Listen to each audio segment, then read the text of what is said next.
नमस्ते। नवप्रवर्तन आर्थिक समृद्धि और समाज कल्याण का अपरिहार्य कारक है। Innovation is the key determinant of economic growth and social welfare.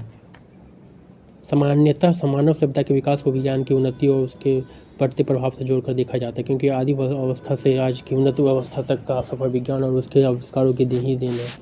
वस्तुतः वैज्ञानिक आविष्कारों ने हमारी सभ्यता को बहुत कुछ दिया, पर इन आविष्कारों की उपयोगिता में वृद्धि नवप्रवर्तन अर्थात नवाचार ने की है। मसलन पहिए का आविष्कार कर मनुष्य ने अपनी तमाम मुश्किलें आसान की और भारी चीज़ों को कम परिश्रम करके दूर तक ले जाना संभव बना हुआ। पर पहिए के आविष्कार के बाद वह घटना जिसे पहिए की गाड़ी से जानवर से बांधकर खिंचवाया गया नवप्रवर्तन था। निस्संदेह नवप्रवर्तन और आविष्कार में फर्क है। जहाँ आविष्कार का अर्थ किसी नूतन विचार को मूर्त रूप में लाना है, वही नवप्रवर्तन इसी विचार की उपयोगिता बढ़ाने की प्रक्रिया है। आविष्कार बिल्कुल नए विचार की बात करता है, जबकि नवप्रवर्तन सुधार और आविष्कार के बीच की कड़ी है। हर चीज़ में सुधार संभव होने की धारणा नवप्रवर्तन का मूल है। इसके चलते नवप्रवर्तन की यह प्रक्रिया किसी एक क्षेत्र, विषय या वर्ग तक सीमित नहीं, मानवीय गतिविधि के सभी क्षेत्रों में नवप्रवर्तन की गुंजाइश हमेशा बनी रहती है।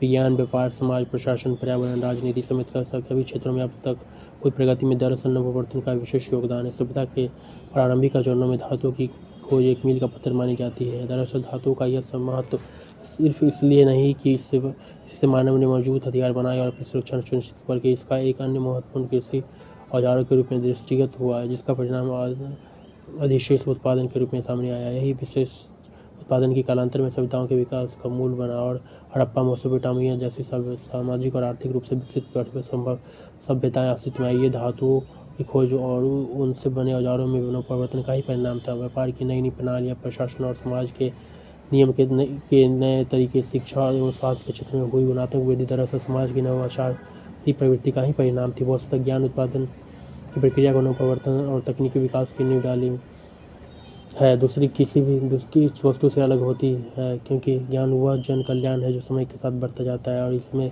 बहुमूर्खता निहित होती है। ज्ञान संसाधनों का नेटवर्क इस बात का प्रमाण है कि इंजीनियरिंग, तकनीकी, चिकित्सीय शोध, IT सेवा और अन्य क्षेत्रों में भारत ने अपना महत्वपूर्ण स्थान बना लिया है। बड़ी संख्या में निर्मित सस्ती जेनेरिक दवाएं, जयपुरी गाँव सस्ती हृदय शल्य चिकित्सा और बेहद कम लागत में मार्च में संरचना नवप्रवर्तन अपनी सामाजिक और आर्थिक उपयोगिता बड़ी मजबूती से साबित करते हैं। कंप्यूटर और इंटरनेट के आविष्कार के बाद से समाज में विकास के एक नए युग की शुरुआत हुई है। चरणबद्ध तरीके से इसने हमारे समाज के लगभग सभी आयामों को न सिर्फ प्रभावित किया, बल्कि उनका कायाकल्प भी किया। समाज, अर्थव्यवस्था, प्रशासन सभी जगहों पर नवप्रवर्तन ने अपनी उल्लेखनीय मौजूदगी दर्ज कराई। कंप्यूटर और इंटरनेट के आविष्कार ने नए युग की शुरुआत भले ही की, पर दिन प्रतिदिन समाज में कंप्यूटर का बढ़ता दखल वास्तव में कंप्यूटर संबंधी नवप्रवर्तन का ही परिणाम है। चाहे स्वास्थ्य सुविधाओं की गुणवत्ता और प्रसार करने वाली ई-मेडिसिन की भी व्यवस्था हो, चाहे देश भर में साक्षरता एवं शिक्षा के प्रसार के लिए प्रतिबद्ध ई-एजुकेशन, ये सभी नवप्रवर्तन के उदाहरण हैं। इस प्रकार मोबाइल फ़ोन, जो कुछ वर्ष पहले तक महज एक बातचीत का उपकरण था, आज अपने मौजूदा स्मार्टफोन के अवतार में हजारों लाखों मोबाइल ऐप्स के साथ दुनिया भर की तमाम सुविधाओं को मुट्ठी में किए हुए हैं। बटन दबाते दुनिया के सभी नियामक घर के दरवाजे पर उपलब्ध कराने वाली यह सुविधा नवप्रवर्तन की ही तो देन है। जहाँ इससे समाज का जीवन स्तर सुधर रहा है, वहीं इसने रोजगार के अवसरों में भी उल्लेखनीय वृद्धि की है। Mobile phone, television, automobile, computer और सैकड़ों अन्य उत्पादों ने इतिहास में पहली बार ज्ञान के उत्पादन, वितरण और उपभोग को एक नए तरीके से परिभाषित किया। हर उत्पाद में अनेक पुर्जे और प्रत्येक पुर्जे के नवप्रवर्तन की अपनी गाथा है। हर पुर्जा अपने अलग संस्करण के साथ विकास के नए चरण को बल देता है। स्टार्टअप जैसी संकल्पनाओं ने साबित किया है कि अमीर लोग होना अब पहले की तरह कठिन नहीं, क्योंकि वर्तमान समय में संभावनाओं की कमी नहीं है और रोजगार का मतलब सिर्फ नौकरी नहीं है। अगर नवप्रवर्तन पर वैश्वीकरण के प्रभाव की बात की जाए तो हम देखते हैं कि वैश्वीकरण का प्रभाव ज्ञान के उत्पादन, स्वामित्व, विकास और विपणन के ढंग में भी दिखाई देने लगा है। इसके प्रभाव से नवप्रवर्तन की प्रक्रिया में केंद्र अनुसंधान और विकास के स्थल और ढांचे में भी परिवर्तन आया। अनुसंधान एवं विकास और नवप्रवर्तन हमारी रोजमर्रा के जीवन का हिस्सा बन चुके हैं। साथ ही वे विज्ञान, प्रौद्योगिकी और नवप्रवर्तन नीतियों में भी महत्वपूर्ण भूमिका निभा रहे हैं। नैनो प्रौद्योगिकी, जैविक चिकित्सा और वस्तु विज्ञान जैसे विज्ञान आधारित नई प्रौद्योगिकियों के दोहन तथा छोटे एवं मझौले उपक्रमों, गरीब एवं कमजोर लोगों, जलवायु परिवर्तन और दीर्घकालिक विकास की चुनौती का सामना करने से लेकर मनोरंजन तक में विज्ञान, अनुसंधान और नवप्रवर्तन की भूमिका प्रमुख हो गई है। छोटे सामाजिक और राजनीतिक तकनीकी बदलावों के छोटे सामाजिक और तकनीकी बदलावों के सतत परिवर्तन काफ़ी हद तक विश्वविद्यालयों, सरकारी खर्च पर चलने वाली प्रयोगशाला और बहुराष्ट्रीय निगमों समेत व्यावसायिक उपकरणों में होने वाले अनुसंधान एवं विकास पर निर्भर करते हैं। विश्व अर्थव्यवस्था के विकास के एक नए इंजन के तौर पर एशिया के उदय ने भी नवप्रवर्तन के नए भूगोल का संकेत देना शुरू कर दिया। नवप्रवर्तन का नया भूगोल कुछ एशियाई अर्थव्यवस्था की ओर इशारा करता है, जो विशिष्ट ज्ञान के नए स्रोतों नवप्रवर्तन के हॉटस्पॉट के रूप में दिखाई देने लगा है।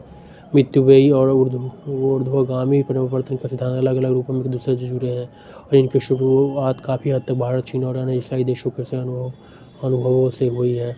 अनुसंधान एवं विकास और नवप्रवर्तन हमारे रोजमर्रा के जीवन का हिस्सा बन चुके हैं। साथ ही वे विज्ञान, प्रौद्योगिकी और नवप्रवर्तन नीतियों में महत्वपूर्ण भूमिका निभा रहे हैं। नैनो प्रौद्योगिकी, जैव चिकित्सा और वस्तु विज्ञान जैसी विज्ञान आधारित नई प्रौद्योगिकियों के दोहन एवं छोटे एवं मझोले उपक्रमों, गरीब एवं कमजोर लोगों, जलवायु परिवर्तन और दीर्घकालिक विकास की चुनौतियों का सामना करने से लेकर मनोरंजन तक विज्ञान, अनुसंधान और नवप्रवर्तन की भूमिका प्रमुख हो गई है। छोटे सामाजिक और तकनीकी बदलावों के सतत नवप्रवर्तन काफ़ी हद तक विश्वविद्यालयों, सरकारी खर्च पर चलने वाली प्रयोगशाला और बहुराष्ट्रीय निगमों समेत व्यावसायिक उपक्रमों में होने वाले अनुसंधान एवं विकास पर निर्भर करते हैं। नवप्रवर्तन के इस सभी लाभों के बावजूद हम इसके सकारात्मक प्रभाव को खारिज नहीं कर सकते। जिस प्रकार विज्ञान के वरदान या अभिशाप होने की अपनी एक बहस है, उसी प्रकार नवप्रवर्तन के लाभों के साथ साथ उससे जनित हानियों की भी एक पूरी सूची है, जिसका विस्तार नवप्रवर्तन से ही जुड़ा है। मसलन अगर इंटरनेट के नवप्रवर्तन ने हमारे दुनिया भर की तमाम सुविधाएं दी, तो हैकिंग, फिशिंग, रैंसमवेयर और वानाक्राई जैसे मुसीबतें इसी नवप्रवर्तन का ही एक स्याह पक्ष है। जीवन रक्षक दवाओं के साथ नशीली दवाओं का कारोबार और स्वस्थ मनोरंजन के साथ अश्लील और समाज को नकारात्मक रूप से प्रभावित करने वाले सिनेमा भी, जो नवप्रवर्तन के पूर्ण रूप से सकारात्मक होने की अवधारणा का प्रश्न उठाते हैं। इसके अतिरिक्त कहना न होगा कि नवप्रवर्तन आर्थिक समृद्धि और समाज कल्याण का एक महत्वपूर्ण कारक भले ही हो, पर इसका अपरिहार्य समझा जाना अतिवाद होगा। ऐसा करना कहीं न कहीं आविष्कारों के महत्व को कम आंकना है। एक नींव की ईंट के महत्व को नजरअंदाज करके सिर्फ भवन और उसकी सुंदरता को गुणगान करने जैसा होगा। साथ ही नवप्रवर्तन को लेकर किए जाने वाले सभी उद्यम अपने उद्देश्य में अब तक अपूर्ण होंगे, जब तक इन उद्यमों और उनसे प्राप्त होने वाले लाभों से समाज के हाशिए पर बैठा अंतिम व्यक्ति लाभान्वित न हो जाता है। इसके अतिरिक्त कहना उचित होगा कि किसी व्यक्ति में मौजूद रचनात्मकता का सीधा संबंध उस व्यक्ति को मिली गलती करने की छूट से है। दरअसल यह रचनात्मकता ही नवप्रवर्तन का मूल है। हमारी सामाजिक व्यवस्था व्यक्ति के जीवन के प्रत्येक पड़ाव को नियमित करती है और हमारी शिक्षा व्यवस्था स्मृति को ही मेधा का पर्याय मानती है। ऐसे में समझना आसान है कि गणित और विज्ञान में शुरुआती चरणों में अव्वल आने वाले बच्चे क्या युवावस्था में कमाल नहीं कर पाते।